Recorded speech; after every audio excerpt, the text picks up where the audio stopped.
दोस्तों जरा सोचिए, अगर कोई देश अपने रेगिस्तान में एक ऐसा जानवर छोड़ दे जो धीरे धीरे वहां की जमीन, पानी और जंगल सब कुछ बदल दे, जो पूरे देश के इकोसिस्टम को झकझोर दे और फिर सरकार को करोड़ों डॉलर खर्च करके उन्हीं जानवरों से छुटकारा पाने की कोशिश करनी पड़े। सुनने में बात फिल्म जैसी लगती है ना, लेकिन ये एक असली कहानी है, ऑस्ट्रेलिया के गधों की कहानी। वीडियो शुरू करने से पहले अगर आपको ऐसी अनोखी और सच्ची कहानियां पसंद हैं तो लाइक, शेयर और सब्सक्राइब जरूर कर दीजिए ताकि ऐसे ही रोचक वीडियो आप तक पहुंचते रहें। अब जरा चलते हैं 1800 के दशक में। ऑस्ट्रेलिया का विशाल रेगिस्तान, जहां चारों तरफ रेत, धूल और तपता हुआ सूरज था, वहां कुछ लोग बसने की कोशिश कर रहे थे, लेकिन मुश्किलें बहुत थीं। गर्मी इतनी ज्यादा कि जानवर तक ज्यादा देर टिक नहीं पाते थे।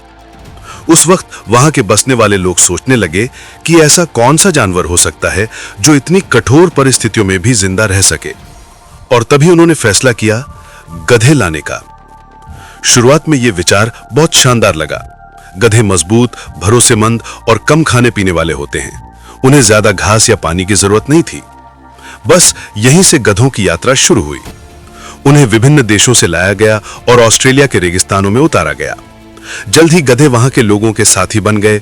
पानी के बैरल ढोना, सामान ले जाना या लंबी दूरी की यात्रा करना, हर जगह उनका इस्तेमाल होने लगा। धीरे धीरे गधों की संख्या बढ़ती गई और जब काम खत्म हो जाता तो लोगों ने उन्हें खुला छोड़ दिया, क्योंकि उन्हें बंद रखना या खिलाना खर्चीला था। लेकिन यहीं से शुरू हुआ वो मोड़ जिसने ऑस्ट्रेलिया की कहानी बदल दी। खुले छोड़े गए गधे जंगलों और रेगिस्तानों में फैलने लगे। वो झुंड बनाकर यहां वहां घूमने लगे। कोई उन्हें रोकने वाला नहीं था और धीरे धीरे उन्होंने पूरे इलाके पर कब्जा कर लिया। अब जरा सोचिए, वो गधे जिन्हें इंसान ने मदद के लिए बुलाया था, वही गधे अब समस्या बन गए। वे रेगिस्तानी पौधों को चरा रहे थे, पानी के कुंडों को गंदा कर रहे थे, मिट्टी को सख्त बना रहे थे और दूसरे जानवरों के लिए खतरा पैदा कर रहे थे। पानी की कमी और भी बढ़ने लगी क्योंकि गधे घंटों तक उन कुंडों पर डेरा डाल देते थे। नतीजा यह हुआ कि छोटे जानवर उन जगहों पर जा ही नहीं पाते थे। 1900 के दशक की शुरुआत में जब गधों की संख्या लाखों में पहुंच गई तो सरकार ने उन्हें कीट प्रजाति घोषित कर दिया, क्योंकि अब वे पर्यावरण और किसानों दोनों के लिए मुसीबत बन चुके थे। खेतों की बाड़ें टूट रही थीं, जल स्रोत सूख रहे थे और जमीन पर गधों के खुरों से मिट्टी दबकर सख्त हो गई थी, जिससे बारिश का पानी अंदर नहीं जा पाता था। सरकार ने गधों की आबादी को कम करने के कई तरीके अपनाए। पहले कोशिश हुई कि उन्हें पकड़ लिया जाए या गोली मार दी जाए, लेकिन ऑस्ट्रेलिया का रेगिस्तान इतना विशाल था कि यह तरीका नाकाम रहा। फिर 1980 के दशक में आया एक कमाल का आइडिया, जुडास गधा प्रोग्राम। इसमें होता यह था कि एक गधे को पकड़कर उसके गले में रेडियो कॉलर लगाया जाता और फिर उसे वापस जंगल में छोड़ दिया जाता। चूंकि गधे सामाजिक जानवर होते हैं, वे बाकी झुंडों से मिलता और सिग्नल के जरिए पूरे झुंड का पता लगाया जाता। फिर हेलीकॉप्टर से जाकर उन्हें नियंत्रित किया जाता। यह तरीका बेहद कारगर साबित हुआ और हजारों गधों की आबादी को कम किया गया। लेकिन कहानी यही खत्म नहीं होती है, क्योंकि ऑस्ट्रेलिया इतना बड़ा है कि पूरी तरह से गधों को मिटाना असंभव था। कुछ इलाकों में गधों की संख्या घट गई, मगर दूसरे हिस्सों में वे अब भी फलते फूलते रहे और जब भी नियंत्रण अभियान थोड़ा ढीला पड़ता, गधों की आबादी फिर से बढ़ जाती। यहां तक कि 2000 के दशक में भी ऑस्ट्रेलिया के कई हिस्सों में जंगली गधों की संख्या लाखों में थी। सरकार के सामने अब एक और चुनौती थी, नैतिकता की। कई पशु अधिकार समूहों ने बड़े पैमाने पर गोलीबारी और शिकार के तरीकों का विरोध किया। उनका कहना था कि यह अमानवीय है। दूसरी ओर पर्यावरणविदों का कहना था कि अगर गधों को नहीं रोका गया तो वे पूरे इकोसिस्टम को खत्म कर देंगे। यानी कि एक तरफ जानवरों के जीवन की दया और दूसरी तरफ प्रकृति की रक्षा, दोनों के बीच संतुलन बनाना मुश्किल हो गया। इस बीच तकनीक ने भी मदद की।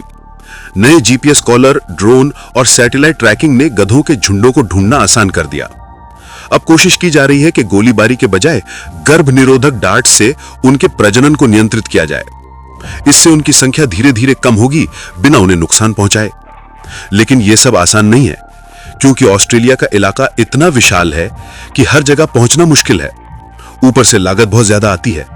सरकार के पास फंड सीमित हैं और उन्हें ऊंट, जंगली सुअर और बिल्लियों जैसी अन्य आक्रामक प्रजातियों से भी निपटना होता है। फिर भी धीरे धीरे फर्क दिख रहा है।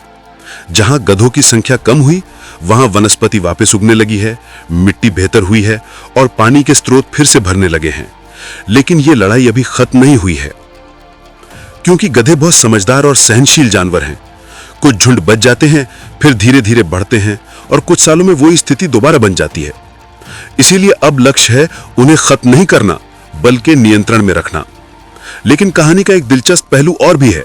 कुछ जगहों पर गधे अब समस्या नहीं बल्कि समाधान बन गए हैं। शोध में पाया गया कि सूखे महीनों में जब गधे पानी के लिए जमीन खोदते हैं तो वे गधा गड्ढे बना देते हैं जिनसे पानी निकल आता है, और यही गड्ढे दूसरे जानवरों के लिए पानी का स्रोत बन जाते हैं। यानी कि कभी नुकसान करने वाले भी अनजाने में मददगार बन जाते हैं। आज गधे ऑस्ट्रेलिया के इतिहास और संस्कृति का हिस्सा है। कई गांवों में गधा उत्सव मनाए जाते हैं जहां उनकी सवारी और झांकियां निकलती हैं। लोग उन्हें अपने अतीत की याद के रूप में देखते हैं, जब गधे इंसान के साथी हुआ करते थे। लेकिन वही साथी अब एक बड़ी चुनौती बन चुका है। तो दोस्तों, ये थी ऑस्ट्रेलिया के गधों की अनोखी कहानी, जहां एक छोटा फैसला एक पूरे देश के लिए सबक बन गया। कभी मददगार रहे गधे आज पर्यावरण के लिए खतरा बन गए हैं। और अब सवाल यह है कि क्या इंसान कभी कुदरत से खिलवाड़ करके सस्ता सौदा पा सकता है?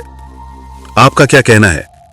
क्या ऑस्ट्रेलिया को इन गधों को पूरी तरह खत्म कर देना चाहिए या मानवीय तरीकों से सिर्फ कंट्रोल में रखना चाहिए? नीचे कमेंट में जरूर बताइए।